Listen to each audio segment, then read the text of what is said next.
Diz assim: buscai, pois, em primeiro lugar o seu reino e a sua justiça, e todas estas coisas vos serão acrescentadas.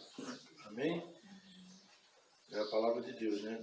Buscai, pois, em primeiro lugar o seu reino e a sua justiça, e todas essas coisas vos serão acrescentadas. Vamos orar. Pai, em nome de Jesus, e nesta manhã nós possamos trazer uma palavra que vá de encontro à necessidade de cada um dos teus filhos, e que o Senhor esteja falando conosco nesta manhã, Senhor, nos fortalecendo na fé, fortalecendo a nossa esperança, fortalecendo a nossa união contigo, Pai, em nome de Jesus. Amém, Senhor. Amém. Bem, o título da minha palavra hoje é Praticando a Justiça. No capítulo 6, nós vemos o Sermão do Monte. O capítulo 5, o 6 e o 7 fala sobre o Sermão do Monte. Se nós praticarmos o que está no capítulo 5, 6 e 7 de Mateus, nossa vida está resolvida. Nossa vida está resolvida. Então, dentro desse capítulo 6, esse versículo, o reino de Deus. O que é o reino de Deus? O reino de Deus é um reino de justiça. O reino de Deus é um reino de paz. É um reino de alegria. É um reino da presença de Deus constante, do Espírito Santo controlando as nossas vidas. Isso é o reino de Deus. No reino de Deus não há espaço para a corrupção. Não tem como ser corrupto, porque o reino de Deus, Deus é o juiz, Deus é o governador, Deus é o rei, é o soberano, e Ele conhece os corações. Então não tem espaço para corrupção. Não tem também espaço para nepotismo. Eu vou levar meu filho de carona, eu vou levar minha mulher de carona, eu vou levar meu pai de carona, eu vou levar meu irmão de carona. Não tem isso. Cada um responde por si no reino de Deus, né? Não há espaço para a vaidade. O que é vaidade? Vaidade é aquilo que ocupa o meu coração de tal maneira que me afasta de Deus, né? Não é pecado você se arrumar, a mulher tem que ser bonita mesmo. Qual é o homem que vai olhar para a mulher feia, né? Então a mulher tem que ser bonita, bem arrumada, atrair o seu esposo. O homem também, né? Tem que se arrumar, né? Apesar que às vezes a gente, por mais que se arruma, não fica essas belezas, né? Mas o homem é diferente. Mas a mulher, ela gosta isso aí. A vaidade não está na arrumação. A vaidade está em colocar a arrumação em primeiro lugar. Que nem Pedro fala, né? Que não seja o adorno da mulher que atraia o seu marido, que conquista o seu marido, mas que seja o interior, um coração submisso, né? Temente a Deus, que seja essas coisas numa mulher que atraia ela, que chame a atenção do seu marido, né? A beleza é importante, né? Uma coisa que me chamou muita atenção, que Deus trabalhou no meu coração com relação à minha esposa, foi quando eu estava numa reunião lá e eu pedi para ela fazer um favor lá, ajudar a apóstola, e ela na mesma hora foi. E naquele momento Deus falou para mim: essa é a mulher que eu tenho para você, a mulher que tem um coração de serva. Então ela tem um coração de serva, ela serve com prazer, né? Sem murmuração, sem cara feia, sem reclamar, né? Então, assim, é a atitude do coração dela de servir, ela gosta de servir.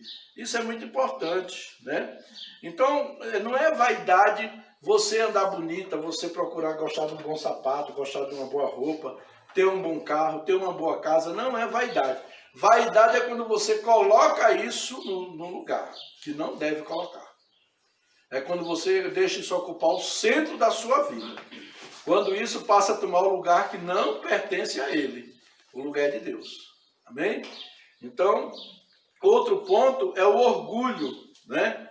O orgulho também é uma coisa que não cabe no reino de Deus. Então vamos ver assim, como é que nós podemos praticar, viver uma vida prática no reino de Deus, como é que se pratica a justiça. Vamos falar hoje sobre praticando a justiça, né? Vamos praticar a justiça no reino de Deus. Como é que se pratica a justiça?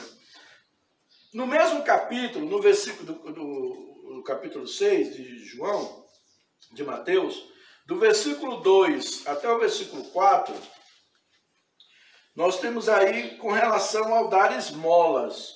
O que é dar esmolas? Dar esmolas é uma assistência social, é um socorro, um socorro emergencial, é o que nós chamamos de assistência social. Ele diz aqui, quando, pois, deres esmola, não toque trombeta diante de ti, como fazem os hipócritas nas sinagogas e nas ruas, para serem glorificados pelos homens. Em verdade vos digo que eles já receberam a recompensa. Então eles receberam. Tudo que você faz, você é recompensado? Não adianta você achar que não é. Tudo que você faz é recompensado. Agora, que tipo de recompensa que você está buscando? A recompensa de Deus ou a recompensa dos homens? Se você está buscando a recompensa dos homens, os homens vão te dar. Agora, se você está buscando a recompensa de Deus, aí é diferente. Deus vai te dar também. Tu, porém, no versículo 3, ao dares a esmola, ignore a tua mão esquerda o que faz a tua mão direita, para que a tua esmola fique em secreto, e teu pai que vê em secreto te recompensará. Olha aí, teu pai que vê em secreto te recompensará. Qual a melhor recompensa nós podemos esperar? A de Deus ou a dos homens? Qual é a recompensa mais benéfica para nossas vidas? É a de Deus ou a dos homens? Com certeza é a de Deus. Então ele fala que quando nós fizermos, não tocar trombeta, não anunciar, não mostrar para os outros, porque tem gente que quer fazer as coisas, mas para mostrar para os outros que está fazendo. Ele não faz para Deus, ele faz para as pessoas.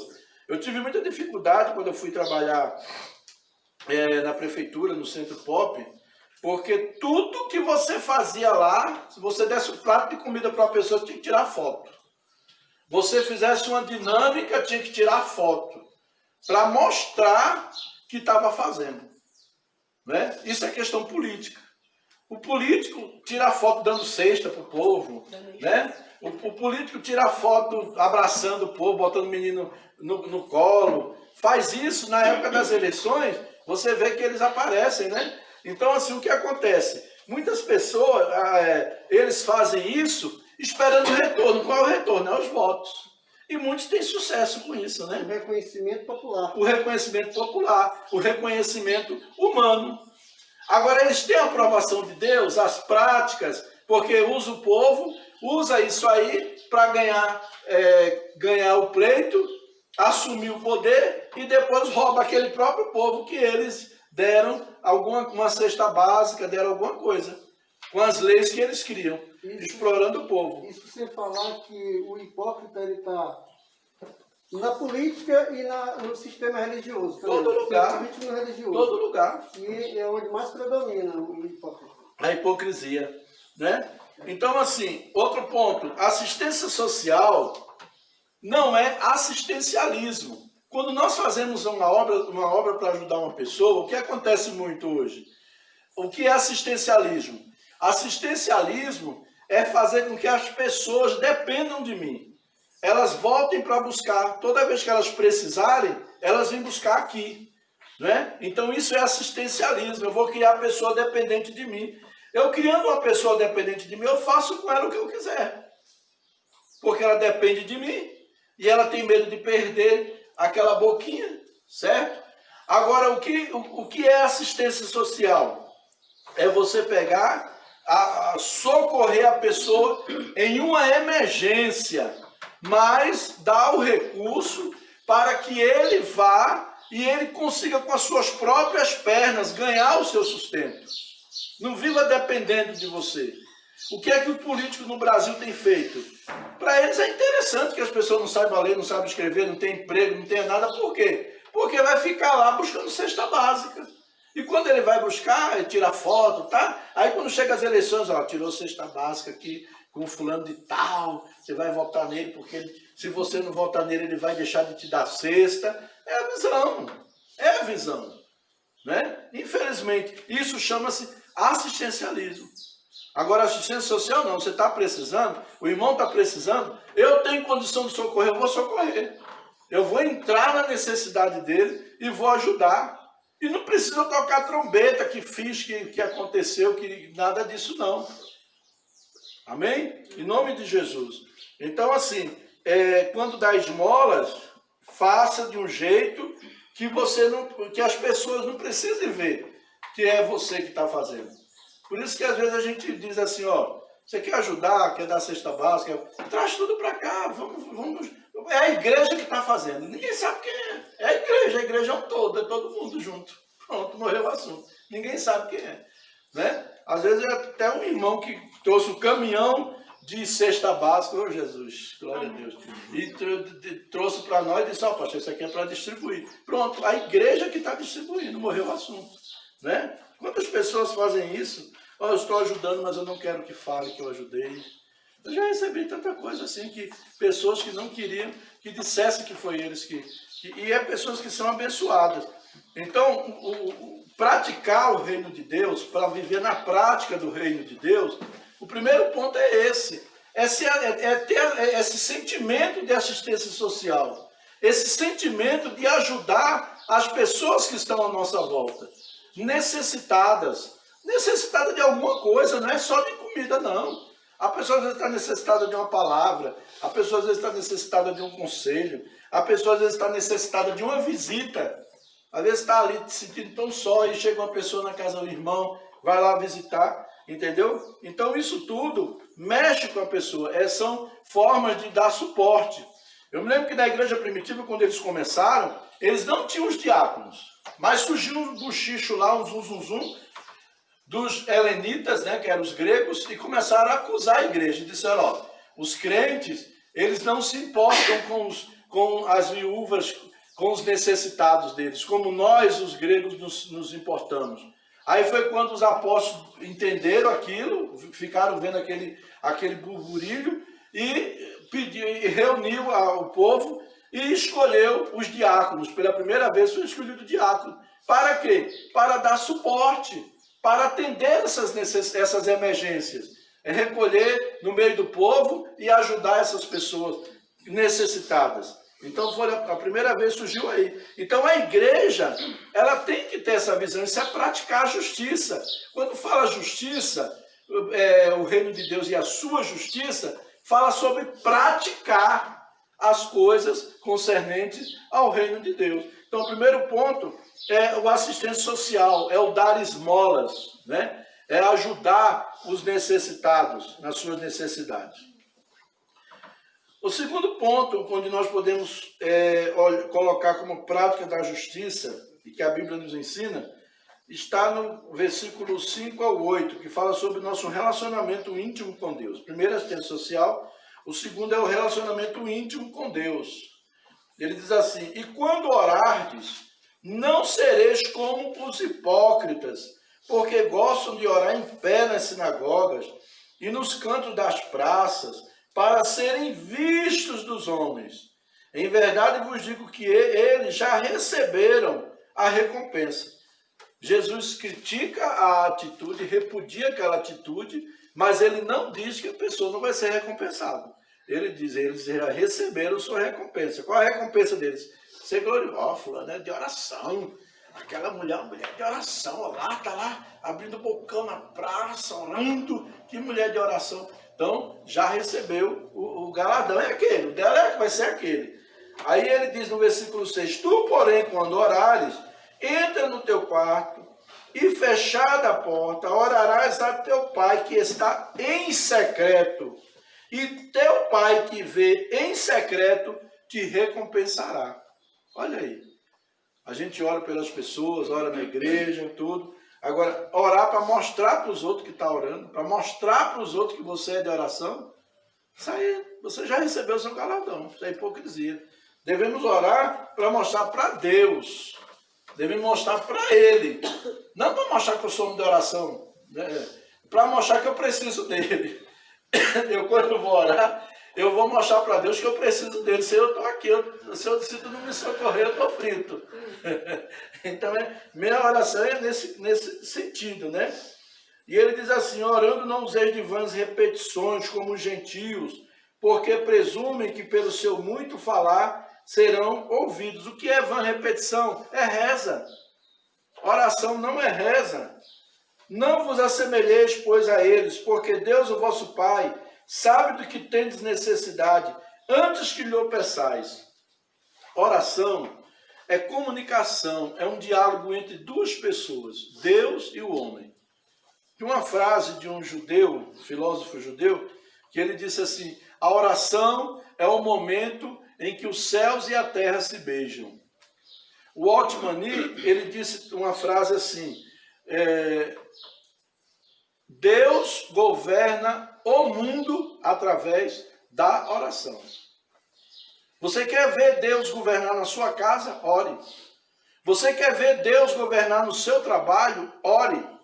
Você quer ver Deus governar na sua empresa? Ore. Na sua vida emocional, no seu relacionamento conjugal? Ore. Porque quando você ora, você está ativando a ação de Deus na sua vida. Às vezes a gente perde tanto tempo com briga, com debate, com isso, com aquilo, e não vamos para o joelho. E o joelho é bem mais fácil vencer. No joelho, porque quem briga não é a gente, é Deus. E quando Deus entra em cena, eu tenho tido experiências assim muito fortes nessa área, várias que eu não tenho uns segredos aí, meu e Deus, que eu nem gosto de estar contando. Mas tem algumas coisas assim que eu converso, chamo, aconselho, oriento, tento abrir os olhos. Não quer não? Então tá bom, deixa que vai ser resolvido de outra maneira. Aí eu só botar o joelho e jejuar e eu vejo Deus agir. Não que eu sou o bambambam, mas porque eu chego para Deus e digo, Senhor, eu já conversei com fulano, já orientei, já aconselhei, eu fiz tudo que eu tinha de fazer.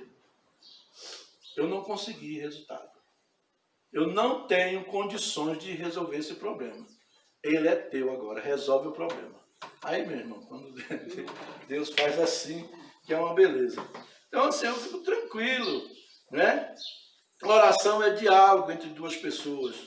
Não significa confissão positiva. Hoje nós temos o positivismo criado na filosofia moderna por Augusto Comte, um filósofo, que criou a confissão positiva. Aí depois isso foi resgatado por Kenneth Hagin nos anos 90, para você confissão da palavra, né? Então assim, não adianta, não é confissão positiva, né? E sim comunicar nossas necessidades com Deus. Não adianta, irmãos. Olha, existem princípios que Deus trabalha, mas eles trabalham interligados um com o outro. Deus não trabalha em cima de um princípio só, Deus trabalha com princípios. Você quer ter uma vida vitoriosa, você precisa observar os princípios. Por exemplo, eu vou dar oferta e Deus vai prosperar. Não. Você está só ofertando e as outras coisas? E os outros princípios? Então Deus é um Deus de princípio, nós temos que analisar isso aí, né? Porque muitas vezes nós estamos praticando um princípio e quebrando outro princípio. E nós precisamos buscar a Deus, né? Buscar a Deus. Amém?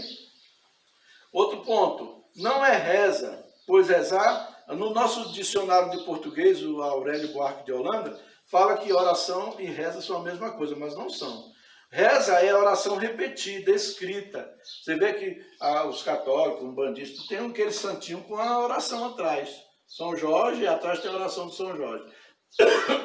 Tem Nossa Senhora e atrás tem a oração de Nossa Senhora. Aquilo não é oração, aquilo é reza, é repetição. Você vai estar repetindo aquilo. E o seu relacionamento com Deus é independente daquilo ali. Você precisa abrir o seu coração, colocar para fora o que está lá dentro, o que você está sentindo, o que você está passando, né? O que você... Às vezes já teve um momento de eu chegar na presença de Deus sem nenhum pingo de vontade de orar.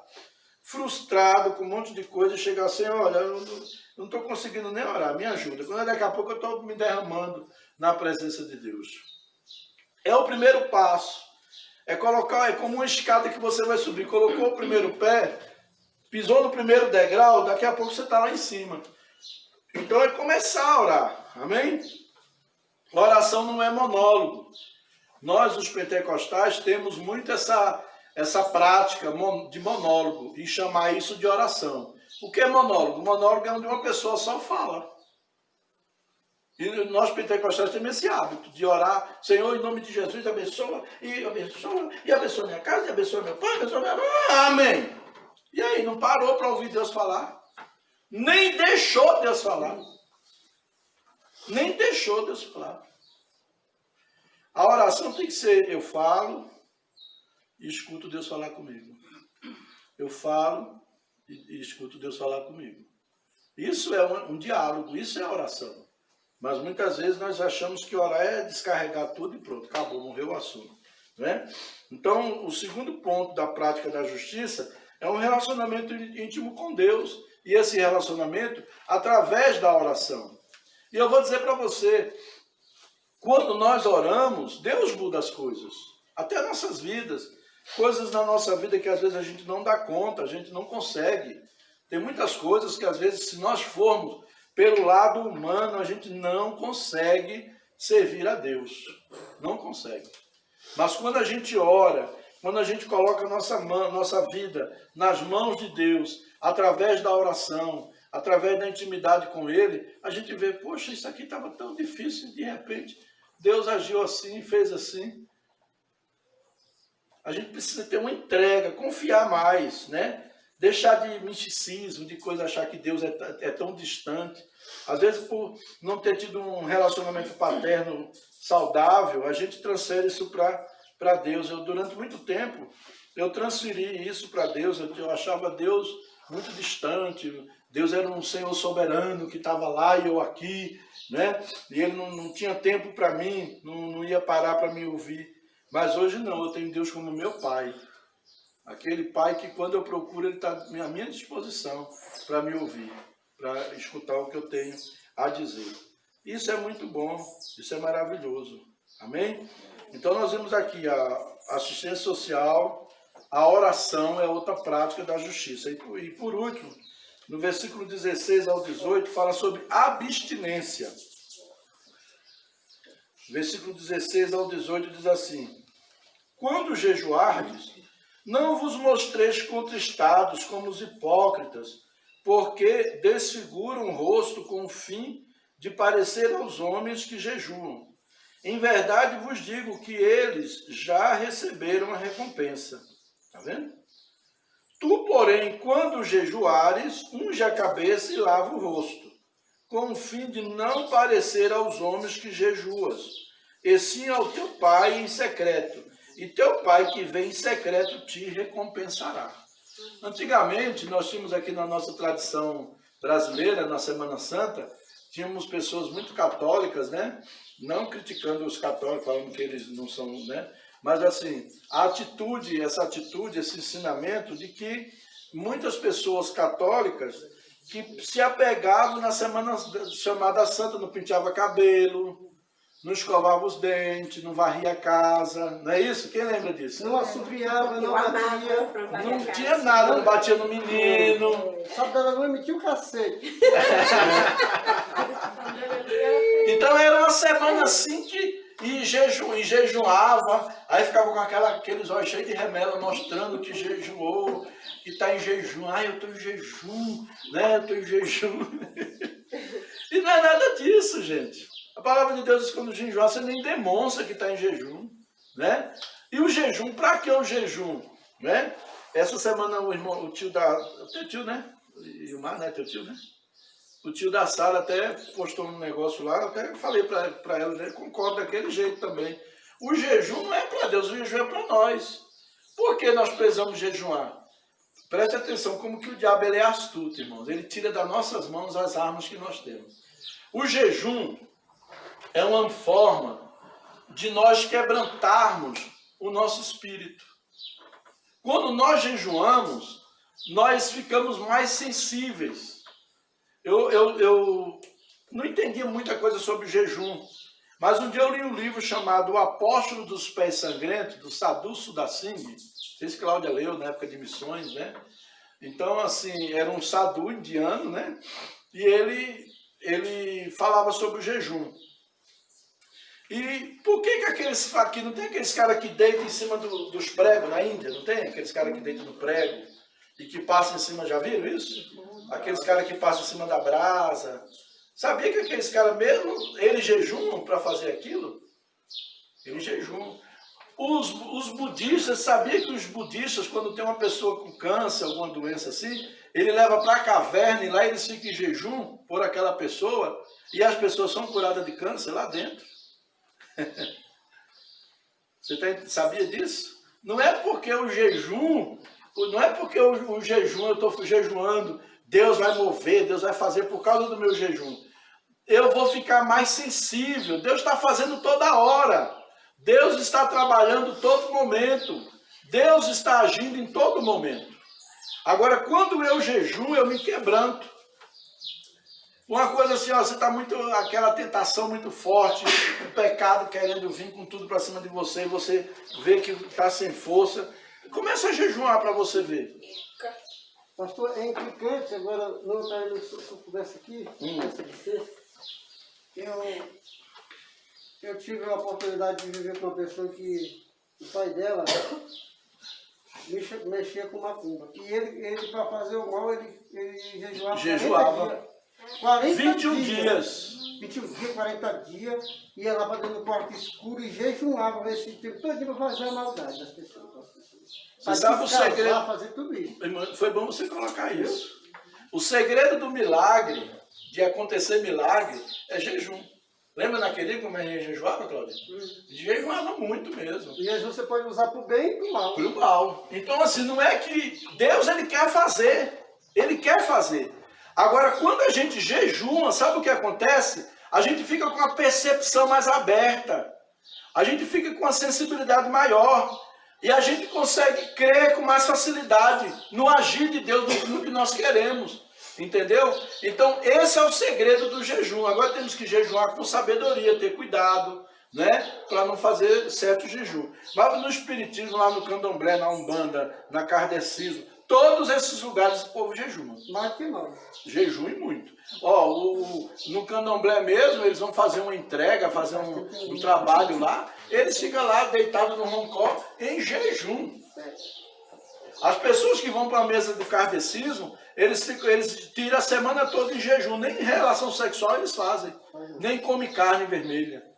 Você está entendendo? Para fazer a sessão, para poder ativar. Aí eu fiquei pensando, mas por que eles não comem carne vermelha? Você sabe que a carne vermelha, ela demora uma semana na corrente sanguínea da gente. Isso tudo mexe com... A gente fica pesado, né? Entendeu? Então, eles fazem os budistas. Então, existem princípios. Por isso que a Bíblia diz, as trevas, os filhos das trevas, são mais prudentes do que os filhos da luz. É verdade. São mais prudentes. Então, assim, quando você entra no jejum, não é que você vai jejuar, eu vou jejuar, o anjo vai aparecer. Não, não é isso. É que quando eu jejum, eu fico mais sensível, eu vejo o mundo espiritual. É que nem havia Eliseu e o Geazi, o moço do profeta. Eliseu não ficou com medo quando viu o exército do Assírio, né, contra eles. Geazi ficou com medo, assombrado. Ele disse, olha, o exército que vem contra nós, e tá. Aí o que foi que Eliseu disse? Senhor, abre os olhos do moço para que ele veja. E quando ele abriu os olhos espirituais de Geazi, ele viu que o exército que tinha era maior do que o exército do Assírio, o exército de anjos. Então, muitas vezes, você não vê possibilidade. O caminho qual é? Jejum. Muitas vezes você não vê saída para uma situação. Você precisa jejuar para encontrar-se, para encontrar a saída. Entendeu? Então o jejum ele é benéfico e ele faz bem. O jejum ele leva você a ter um acesso a um mundo espiritual com mais facilidade. Não importa se nas trevas ou se na luz. O cara está lá nas trevas, ele tem acesso ao mundo espiritual, só que nas trevas. E nós que servimos a Deus, vamos ter acesso ao mundo espiritual, né? Na luz. O jejum é abster-se de algo que gostamos, com o propósito de buscarmos a Deus. Aquilo que a gente mais gosta, aquilo que a gente é mais apegado, a gente jejua daquilo ali. Aquilo ali já é um princípio ótimo para trabalhar na nossa vida. O jejum serve para nós nos esvaziarmos de nós mesmos interiormente. Amém? E através do jejum nós ativamos a nossa força espiritual. Você quer ter força espiritual, quer ter poder espiritual, começa a jejuar. Começa a ter uma prática de jejum na sua vida, você vai ver o que Deus vai fazer. Amém? Em nome de Jesus. Teve uma época, a gente estava vivendo assim uma prática de jejum, minhas meninas mesmo, pode perguntar que elas vão lembrar. Chegava a pessoa lá em casa endemoniada, caía lá na sala endemoniada. Só com cheiro. Chegava lá. Quando chegava aqui, eu vim aqui para aconselhar, pedir um conselho. Quando sentava no sofá, o demônio pegava a pessoa. A brincadeira das minhas meninas era expulsar demônio, ela imitando lá como era que a gente fazia. As bichinhas vai ser traumatizadas. Nada, elas cresceram, foi audaciosas, elas não tem medo não.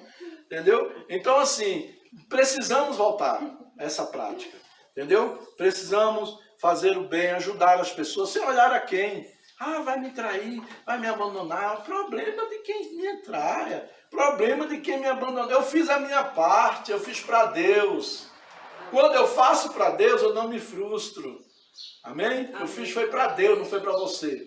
Amém? Você estava precisando, mas eu fiz para Deus. Né? Então, o meu relacionamento, então eu vou procurar ajudar as pessoas. Eu vou procurar ter um bom relacionamento com Deus, reativar meu relacionamento, minha vida de oração. E vou reativar minha vida de jejum. Oração e jejum. E vamos quebrar o pau, vamos ver a coisa acontecer, em nome de Jesus. Amém? Em nome de Jesus. E para concluirmos, 1 Coríntios capítulo 10, e versículo 31. Primeira carta de Paulo aos Coríntios, no capítulo 10, e o versículo 31. Diz assim: portanto, quer comais, quer bebais, ou façais outra coisa qualquer, fazei tudo para a glória de Deus. Tudo. A nossa vida, irmãos, tem que ser para glorificar a Deus. Glorificar em tudo, tudo mesmo. Né? Quando fazemos algo para Deus e pelo reino de Deus, não nos frustramos. Quando eu faço missões, eu invisto. Uma vez eu falei, Senhor, tu podia enviar uma pessoa muito rica para poder a gente sustentar missionário. Deus falou, não quero sustentar missionário com uma pessoa, eu quero a igreja envolvida. A visão de Deus é a igreja, todos nós envolvidos. Amém? Quando fazemos algo em busca de reconhecimento humano, aí nós nos frustramos. Então, tudo quanto nós fizermos deve ser feito para a glória de Deus. Eu vou fazer assistência social, eu vou ajudar as pessoas, mas eu quero ajudar as pessoas para que o nome de Deus seja glorificado. Eu vou jejuar para que o nome de Deus seja glorificado. Eu vou orar para que o nome de Deus seja glorificado. Amém? Em nome de Jesus. Vamos ficar de pé. Que Deus abençoe nossas vidas, que essa palavra possa alcançar o seu coração e trazer o efeito que Deus determinou que fosse realizado. Amém? Em nome de Jesus. Vamos orar. Quero que estejam esses dias aí orando. Nós vamos ter algumas mudanças aí e algumas atividades que nós vamos fazer aqui. Eu quero que a igreja esteja orando. Amém? Durante esses dias. Por exemplo, nós vamos reativar aqui o TV Instituto. Nós vamos ministrar cursos aqui, vários cursos, atendimento psicológico, tudo, escola de música. Vamos ativar aqui, né? E também nós vamos ativar os pequenos grupos. São grupos pequenos com o objetivo de comunhão, de evangelismo, de oração. É a chamada células, né? Mas esse nome célula está muito desgastado. Então nós vamos ativar os pequenos grupos. E quem desejar se liderar um pequeno grupo, me procure. Eu vou dar o treinamento antes, tá bom? Em nome de Jesus, nós vamos treinar o pessoal que vai liderar o pequeno grupo. E também vamos ver as pessoas que querem na sua casa. Em nome de Jesus. Pai, nós te agradecemos por este culto, por esta manhã, Senhor, por tudo que o Senhor tem feito em nossas vidas. Obrigado por tua palavra, Senhor, que veio ao nosso encontro e que nós possamos praticar, ser praticantes da palavra. Não apenas ouvintes, Senhor, mas praticantes. Em nome de Jesus, que o teu Espírito pegue esta palavra e traga o efeito nos corações, para a glória do teu nome, Senhor. Eu te peço e te agradeço, Deus, em nome de Jesus. Em nome de Jesus.